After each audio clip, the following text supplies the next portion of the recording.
Ibihe byiza uherereye hose mu isi ngo uhaye ikaze kuri uyu muyoboro wacu. Nge nitwa Peter, ninjye uri kumva kuri mikro zo kuri uyu muyoboro wacu witwa Ijwi TV. Ngo uhaye ikaze mu kiganiro gishya rero twaguteguriye. Reka nyibimburire mu kukubwira ko Minisitiri w'Ububanyi n'Amahanga n'Ubutwererane w'u Rwanda ni Ambassadeur Olivier yashyikirije Marshal Mahamat Idriss Deby Itno wa Tchad ubutumwa bwa Perezida wa Repubulika y'u Rwanda Paul Kagame. Turabigarukaho mu kanya gato nyuma y'izi ngingo z'ingenzi. Ishami rya polisi byo rishinzwe kurwanya ibiyobyabwenge ryafashe umusore w'imyaka 27 wo mu karere ka Nyarugenge mu mujyi wa Kigali afite ibiro bigera kuri 6 byose by'ikiyobyabwenge cy'urumogi imugi ikapo ngayo nguko ibiri mu Rwanda. Turabigarukaho mu kanya nyuma y'izi ngingo z'ingenzi, ariko mbaze kubwira ko muri aka karere k'ibiyaga bigari ngo muri Repubulika ya Demokarasi ya Kongo bakocoranye abasirikare babiri ba Repubulika ya Demokarasi ya Kongo bakorera muri teritwari ya Lubero mu ntara ya Kivu y'Amajyaruguru ngo bashwanye bapfa umugore, umwarimu arahakomerekera ku buryo ukomeye. Ibyo muri kiriya gihugu byo bibari urwenya gusa, nta nubwo twabona nuko tubibabwira mu buryo ubutari muri ubwo ngubwo nyine. Turabigarukaho muri iki kiganiro kandi nderekeza mu gihugu cy'Ubugande. Burya bwose ngo umugaba mukuru w'ingabo za Uganda, uyu ni umuhungu wa Yoweri Kaguta Museveni, akaba yitwa General Muhoozi Kainerugaba, yatangaje ko mu byo apfa n'umunyepolitike Robert Kyagulanyi, uyu wahoze yitwa Bobi Wine mu muziki wa Uganda, harimo amafaranga ngo yamugurije ntiyajya mwishyura dihe.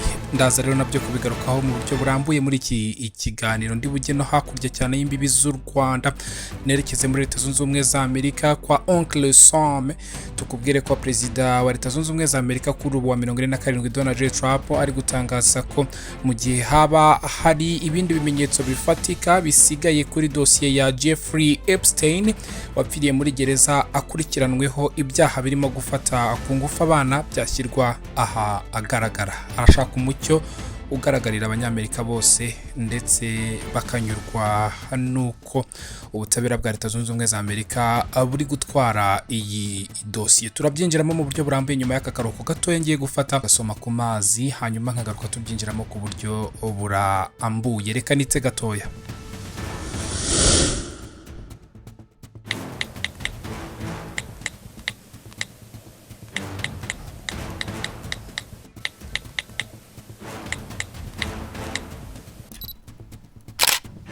Minisitiri w'Ububanyi n'Amahanga n'Ubutwererane w'u Rwanda, uyu ni Ambassadeur Olivier yashyikirije Marshal Mahamat Idriss Deby Itno wa Tchad ubutumwa bwa Perezida wa Repubulika y'u Rwanda Paul Kagame.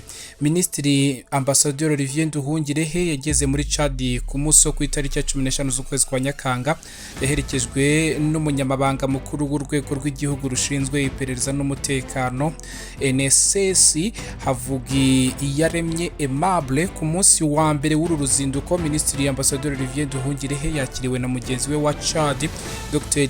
Abdoulaye Sabre Fadulu, baganira ku bufatanye bufitiye ibihugu byombi akamaro. Bigaragara ko kandi ko intumwa z'u Rwanda zaganiriye na Perezida Deby n'abandi bamufashije kuzakira.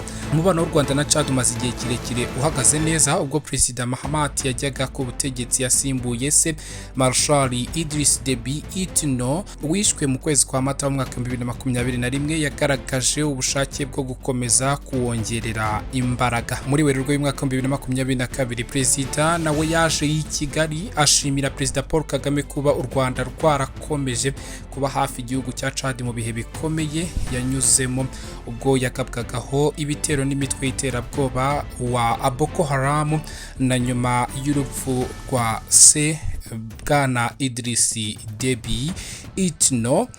Perezida Mahamat, uyu muhungu wa Idriss Deby Itno uri kuyobora kuri uyu munsi igihugu cya Tchad, yatangaje ko Tchad iri kwigira ku Rwanda cyane ko rwabaye igihugu cy'icyitegererezo bitewe n'uburyo rwashoboye kwikura mu bihe by'icuraburindi mu myaka 31 ishize rukiyubaka. Ati Tchad izunguka byinshi muri iki gihe irimo kwigira ku Rwanda.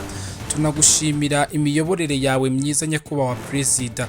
Ndifuza kugushimira ku miyoborere yawe myiza ku rwego rwa Afurika yose, haba mu mavugurura y'umuryango wa Afurika yunze ubumwe ndetse n'ayatugejeje ku isoko rusange rya Afurika. Perezida Kagame yasubije Mahamati ko ibihugu byombi bigomba guhuriza hamwe imbaraga bigahangana n'ibibazo bibangamiye iterambere.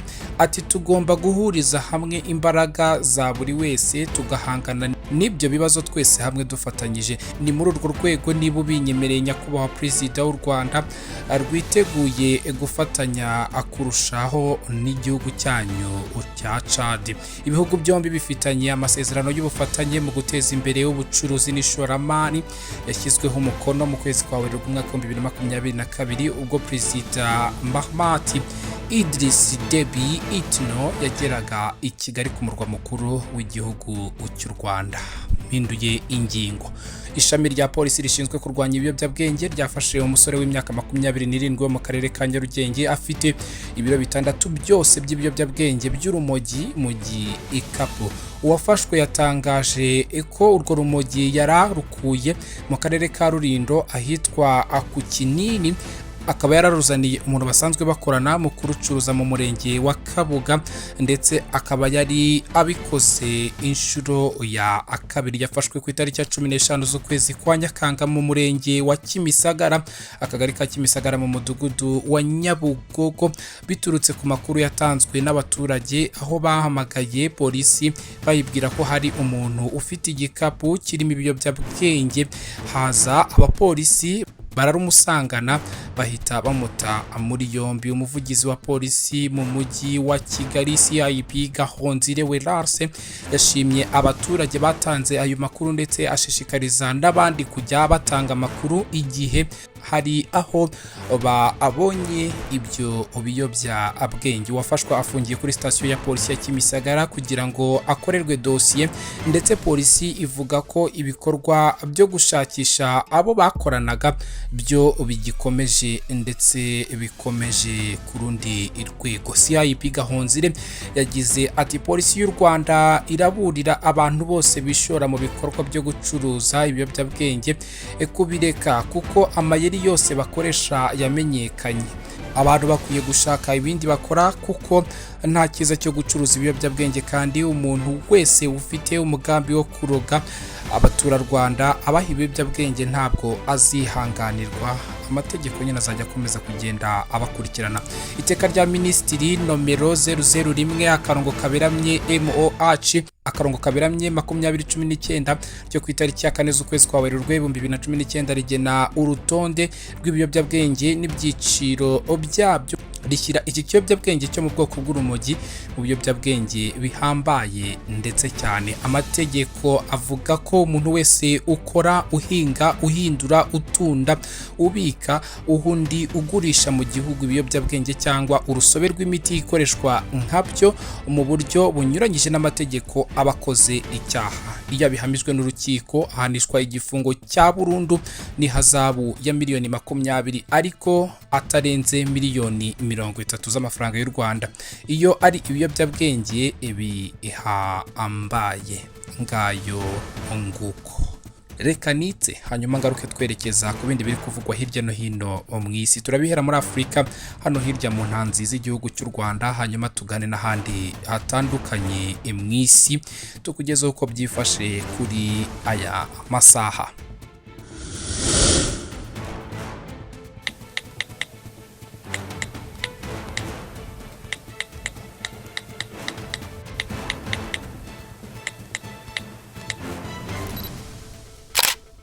Hirya muri Repubulika ya Demokarasi ya Kongo ngo abasirikare babiri b'iki gihugu baba mu gisirikare iki gihugu FARDC bakorera muri teritwari ya Lubero mu ntara ya Kivu y'Amajyaruguru bashwanye bapfa umugore. Umwarimu arahakomerekera. Ihangana ry'aba basirikare ryabereye mu gace ka Virunga muri groupement ya Bapfuye ku itariki ya 15 z'uku kwezi kwa Nyakanga umwaka w'2025. Umuturage wo muri aka gace yasobanuye ko uko byagenze agira ati twabonye ibyago byo gushwana kw'abagabo babiri bapfa umugore umwe yashakaga kurasa undi ariko uwagambiriwe akwepa isasu rifata umwarimu ibyago. Uyu mwarimu yajyanwe mu kigo nderabuzima cya Virunga bigaragara ko abaforomo baho badashobora kumuvura, yoherezwa ku bitaro bya Musienene. Umusirikare warashe uyu mwarimu arakidegembya muri iki gice cya teritwari ya Lubero. Nta mategeko aba muri Repubulika Demokarasi ya Kongo rwose, abaturage baraharenganira ndetse ingabo z'igihugu zikorera ibyo zishakiye. Reka mve hariya nerekeze hakurya mu burasirazuba bw'u Rwanda, igihugu duhana imbibi cyitwa Uganda. Umugaba mukuru w'ingabo z'iki gihugu yitwa General Muhozi Kainerugaba. Uyu ni umwe mu basirikare bakomeye cyane muri iki gihugu. Yatangaje ko mu byo apfa na Robert Kyagulanyi, uyu wahoze yitwa Bobi Wine, harimo amafaranga yamugurije ntiyayamwishyura. Mu gitondo cyo kuri uyu munsi wo kwa gatatu, General Muhozi Kainerugaba yifashishije urubuga nkoranyambaga asanzwe amenyereho kandi akunzweho, afiteho n'abantu benshi rwa X yahoze ari Twitter, yashyize hanze ubutumwa butandukanye bugaruka kuri Bobi Wine. Hari aho yavuze ko Kabobi nk'uko akunda kumwita, ati ntabwo ari umugande ni umurundi, tuzamwigishiriza ikigande mu nzu yo munsi y'ubutaka. Mureke Kabobi azagiye kwiyamamaza mu nzego z'ibanze zo mu gihugu akomokamo Uburundi, nzashyigikira ibikorwa bye byo kwiyamamaza. Umwe mu bagize icyo bavuga kuri ubwo butumwa yabashije General Muhozi icyo apfa na Kabobi cyangwa se Bobi Wine cyangwa Robert Kyagulanyi mu mazina ye bwite. Undi amubwira ko hari amafaranga yamugurije ataramusubiza. Ngayo nguko ati hari umuntu wambajije impamvu nanga Kabobi, mwishyuza amafaranga, reka anyishyure inguzanyo namuhaye. General Muhozi Kainerugaba, umugaba mukuru w'ingabo za Uganda, ntiyigeze atangaza umubare w'amafaranga yagurije Bobi Wine, gusa aba bombi babaye inshuti mbere yuko Bobi Wine yinjira muri politike ndetse agatangira kutavuga rumwe na Perezida Yoweri Kaguta Museveni, akaba ise w'uyu mugabo uyoboye izi ngabo z'igihugu cya Uganda. Muri Mutarama y'umwaka 2025, General Muhozi Kainerugaba yatangaje ko we n'abandi basirikare bakuru bagize uruhare rukomeye mu kwinjiza muri politike Bobi Wine wari usanzwe akora umuziki, bagamije gucecekesha Dr. Kizza Besigye umaze igihe atavuga rumwe na Perezida w'iki gihugu cya Uganda Yoweri Kaguta Museveni. Igitekerezo ngo bakigejeje kuri Museveni ndetse yemera guha Bobi Wine inkunga y'amafaranga yo gukoresha mu bikorwa bya politike. Kugeza ubu biteganyijwe ko uyu Bobi Wine cyangwa se Robert Kyagulanyi ari umwe mu bazahangana n'uyu mukuru w'igihugu cya Uganda Muzehe Yoweri Kaguta Museveni mu matora y'umukuru w'igihugu ateganyijwe umwaka utaha mu kwezi kwa mbere cyangwa se muri Mutarama y'umwaka w'2026. Reka ngewe mve mu byavugwaga ku mugabane wa Afurika nerekeze muri Leta Zunze Ubumwe za Amerika. Nkubwire ko Perezida Donald J. Trump yatangaje ko mu gihe haba hari ibindi bimenyetso bifatika bisigaye kuri dosiye ya nyakwigendera Jeffrey Epstain wapfiriye muri gereza akurikiranweho ibyaha birimo gufata ku ngufu abana, byashyirwa aha agaragara hari ku itariki ya 15 z'uku kwezi kwa Nyakanga, ubwo uyu mukuru w'igihugu cya Leta Zunze Ubumwe za Amerika kwa Uncle Sam, ubwo yari muri leta ya Pennsylvania, yabwiye abanyamakuru ko niba hari ibimenyetso byizewe ku kirego cya Jeffrey Epstain bikwiriye gutangazwa, gusa yongeraho ko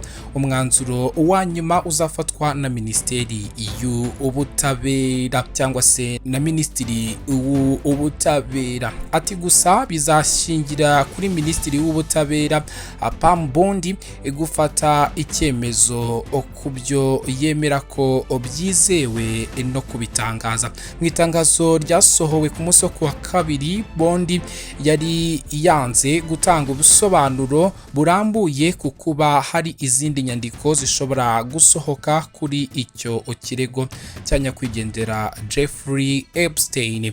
Abashyigikiye Donald J. Trump mu gikorwa cya Make America Great Again nabo bamaze igihe basaba ko inyandiko bivugwa ko zahishwe na leta zashyirwa aha agaragara. Ubwo Donald J. Trump yajyaga ku butegetsi bwa manda ye ya kabiri muri Mutarama uyu mwaka wa 2025, ubutegetsi bwe bwiyemeje kuvanaho burundu iki ikibazo. Impapuro zasohotse ku itariki ya 7 z'uku kwezi kwa Nyakanga, Minisiteri y'Ubutabera na Federal Bureau of Investigation cyangwa FBI bavuze ko nta makuru mashya babonye ku kirego cya Bwana nyakwigendera Jeffrey Epstain, ndetse bemeza ko yapfuye yiyahuye nta rundi rubanza. Muri Leta Zunze Ubumwe za Amerika kandi ndi gusoza ibyavugwaga hariya ndetse nanasoza ikiganiro cyacu ndakubwira ko muri Leta Zunze Ubumwe za Amerika kandi ngo bohereje mu gihugu cya Eswatini abanyabyaha 5 banzwe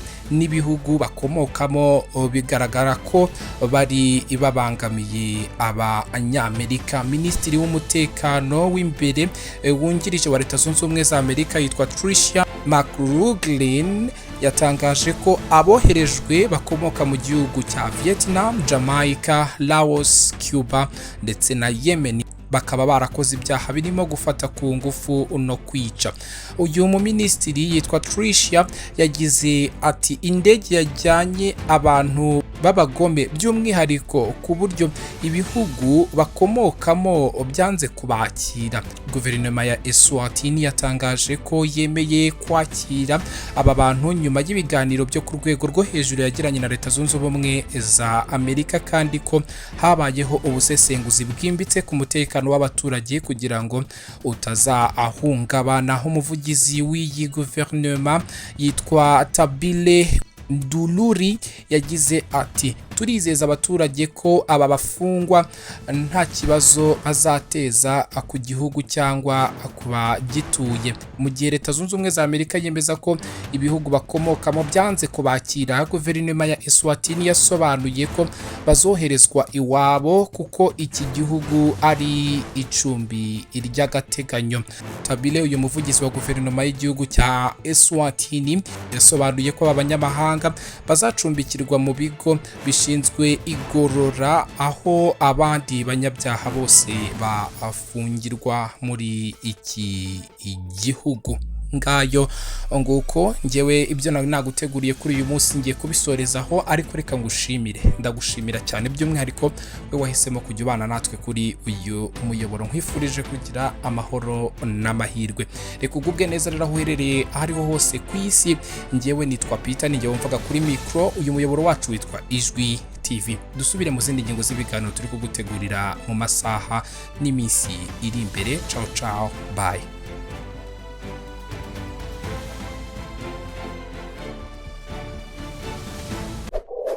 Kefa Advert Producer, gukorera advertisement, kwamamaza bivuga kuri business yawe na documentaire zabiza ubuhamya bwawe cyangwa ku cyari cyo cyose ushaka gukoreraho mwijwi ryiza ry'umwimerere bya kinyamwuga. Nyandikira kuri WhatsApp cyangwa umpamagare kuri nimero zikurikira 0782 82 89 24 78. Advertise with me professionally.